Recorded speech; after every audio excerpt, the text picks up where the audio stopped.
Hello guys, welcome back in ये study.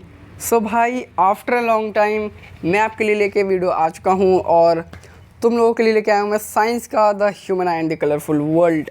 और guys, ये जो MCQ वीडियो है ये बेस्ड होगी 30% रिडक्शन के सिलेबस पे, यानी कि जो MCQ इसमें नहीं होंगे वो हमारे 30% रिडक्शन से कट चुके हैं। ठीक है, तो 30% रिडक्शन का क्वेश्चन छोड़ के इसमें सारे क्वेश्चन हैं। सो इस ईयर आपके बहुत सारे MCQ आने वाले हैं, तो आपको MCQ की ज़रूर से प्रैक्टिस करनी चाहिए। लेकिन MCQ को प्रैक्टिस करने के लिए अगर पहली बार हमारे चैनल में आए हो तो सब्सक्राइब करना मत भूलना यार, बेल आइकन में जाना ऑन करना, जिससे कि आपको मेरे आने वाली वीडियोस के सब नोटिफिकेशन मिल जाए जैसे ही मैं वीडियो अपलोड करता हूँ। तो गाइस चलिए वीडियो को स्टार्ट करते हैं। सबसे पहला क्वेश्चन है आपका, ए प्रिज्म ABC। इसका आंसर आप मुझे कमेंट बॉक्स में बताएंगे। A prism ABC with base BC is placed in different orientations. Orientation मतलब कि टेढ़ा भी लग सकता है, ठीक है, साइड भी रख सकता है, कैसे भी रख सकता है वो, ठीक है, सीधा नहीं होगा। A narrow beam of light, यानी कि पतली beam of light, white light is incident on the prism as shown in the figures. Narrow beam of light जो है प्रिज्म के अंदर घुसती है। In which of the following cases after dispersion the third colour from the top corresponds to the colour of the sky. Guys, आपको बताना है कि ये जो फिगर्स नीचे दे रखे हैं इनमें कौन से केस में जो है डिस्पर्शन के बाद जो थर्ड कलर निकलेगा टॉप की तरफ वो स्काई के कलर को कॉरस्पॉन्ड होगा। तो आंसर देना है कमेंट बॉक्स में। क्वेश्चन नंबर 2 है आपका, at noon the sky appears white. Guys, आपने देखा होगा दोपहर के वक्त जो है स्काई हमारा वाइट दिखता है, ठीक है, तो ऐसा क्यों होता है? Let me show you the pic. ये देखिए कुछ इस तरीके से, तो आप देख पा रहे हैं यहाँ पर सूरज पूरा वाइट है, उसके बगल में सब वाइट है, ठीक है, और स्काई ब्लूइश है। तो यहाँ पूछ रहा है कि ऐसा क्यों होता है। सो गाइस, आप जानते ही होंगे, अभी आपने पढ़ा होगा ह्यूमन आई में कि लीस्ट लाइट स्कैटर होती हैं दिन के वक्त, क्योंकि जो सूरज है वो ओवरहेड रहता है, यानी कि बहुत ही उसका डिस्टेंस करीब रहता है नून के टाइम में, तो जो लाइट्स हैं उनको ज़्यादा डिस्टेंस कवर नहीं करना पड़ता, इसलिए वो कम स्कैटर होती हैं। तो इसका करेक्ट आंसर है option number A। Question number 3 है आपका, the following phenomena of light are involve in the formation of rainbow. Guys, इनमें से कौन सा जो है फिनोमेना वो रेनबो में इन्वॉल्व होता है, रेनबो के फॉर्मेशन में? तो आप देख पा रहे हैं यहाँ पर पहला 4 ऑप्शन आपको दिख रहे होंगे, बताइए जल्दी। सो गाइस, आई होप आपने सोच लिया होगा। ऑप्शन नंबर जो है B आपका करेक्ट है। सबसे पहले वाटर ड्रॉपलेट में जो है रिफ्रैक्शन होता है, वो अंदर जाता है, फिर डिस्पर्शन होता है अंदर, और फिर अंदर ही टोटल इंटरनल रिफ्लेक्शन होता है, ठीक है। सो इसका करेक्ट आंसर है आपका ऑप्शन B। क्वेश्चन नंबर 4 है आपका, twinkling of stars is due to atmospheric. क्या होता है भाई ट्विंकलिंग ऑफ स्टार? जो आपने देखा होगा वो क्यों होते हैं? तो dispersion of white light by water droplets. क्या वाटर ड्रॉपलेट्स की डिस्पर्शन के कारण होती है? नहीं। Refraction of light by different layers of varying refractive index. ये इंडेक्स है गाइस। तो गाइस ये वाला आंसर आपका करेक्ट रहेगा B वाला, क्योंकि जो ट्विंकलिंग ऑफ स्टार्स है वो इसलिए होती है क्योंकि जो है स्टार एक पॉइंट सोर्स है लाइट का, ठीक है, और उससे जो लाइट आती है हमारी आइज़ में वो जो है यूनिफॉर्म नहीं होती है। यूनिफॉर्म मीन्स वो कभी ज़्यादा आपकी आँख में आएगी, घुसेगी, कभी कम घुसेगी, इसलिए आपको जो है ट्विंकलिंग इफेक्ट जो है देखने को मिलता है। तो इसका यही आंसर करेक्ट रहेगा, refraction of light by different layers of varying refractive index. जो लाइट का रिफ्रैक्शन होता है अलग अलग एटमॉस्फेरिक लेयर्स में, ठीक है। क्यों होता है रिफ्रैक्शन? क्योंकि रिफ्रैक्टिव इंडेक्स सब लेयर का अलग अलग होता है, वेरी करता है। तो ऑप्शन B आपका यहाँ करेक्ट हो जाएगा, ठीक है।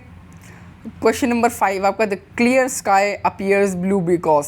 अब गाइस, जो क्लियर स्काई है, साफ आसमान है, वो ब्लूइश क्यों दिखता है हमको?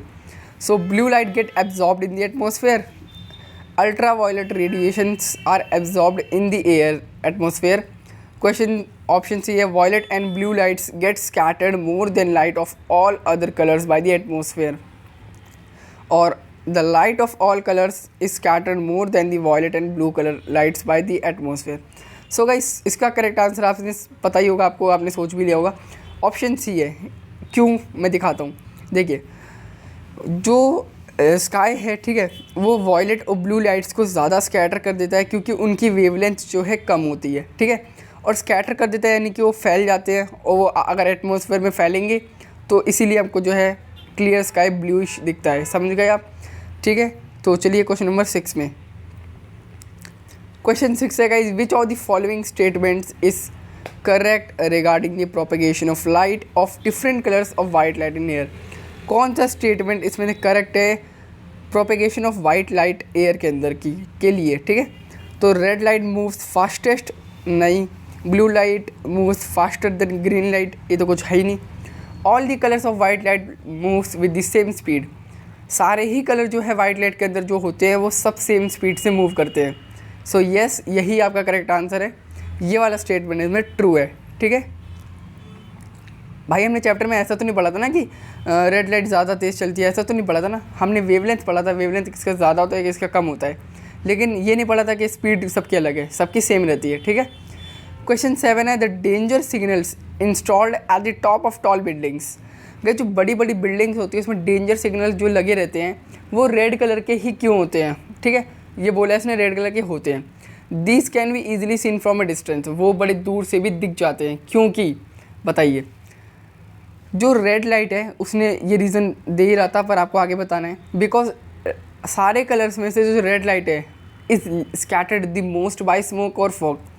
क्या रेड लाइट स्कैटर ज़्यादा हो जाती है स्मोक और फॉग से? सो गाइस, अगर आप सोचेंगे तो अगर वो स्कैटर हो जाती है फिर वो दूर तक कैसे दिखती है? तो स्कैटर हो जाएगी तो दिखेगी नहीं ना, वो फैल जाएगी।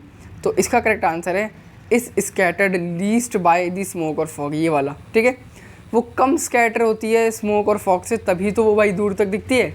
तो यही आपका करेक्ट आंसर है। क्वेश्चन 8 है आपका, which of the following phenomena contribute significantly to the reddish appearance of the sun. So guys, इसमें से कौन सा जो है फिनोमेना, वो जो हमारा सन होता है इवनिंग के टाइम आप जानते ही होंगे वो रेडिश सा दिखता है। कौन सा फिनोमेना इसमें इन्वॉल्व होता है? सो आप जानते हैं डिस्पर्शन तो होगा नहीं, स्कैटरिंग ऑफ लाइट इसमें इन्वॉल्व होता है। और वो रेडिश क्यों दिखता है? क्योंकि गाइस जो सन है उसकी स्पीड बहुत ही ज़्यादा मतलब कि दूर रहती है एज़ कम्पेयर टू नून। तो जो लाइट्स हैं उनको ट्रैवल ज़्यादा करना पड़ता है डिस्टेंस। ठीक है, तो जो ब्लू लाइट और जो लेस वेवलेंथ की लाइट्स हैं वो पहले ही स्कैटर हो जाती हैं। ठीक है, पर गाइस जो हायर वेवलेंथ की, लॉन्गर वेवलेंथ की जो लाइट है वही जो है एंड तक पहुंच पाती है, जो कि आप जानते ही हैं रेड। तो रेड ही हमको दिखता है अपीयरेंस सन का। क्वेश्चन 9 है, the bluish colour of water in deep sea is due to. Guys जो वाटर का ब्लू कलर होता है डीप सी में वो किस लिए होता है?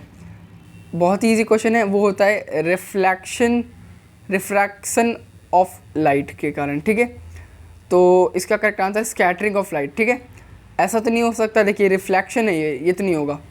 ठीक है, और एल्गी फैल्गी तो नहीं होने वाला है, तो स्कैटरिंग ऑफ लाइट आपका होगा। करेक्ट आंसर ऑप्शन सी।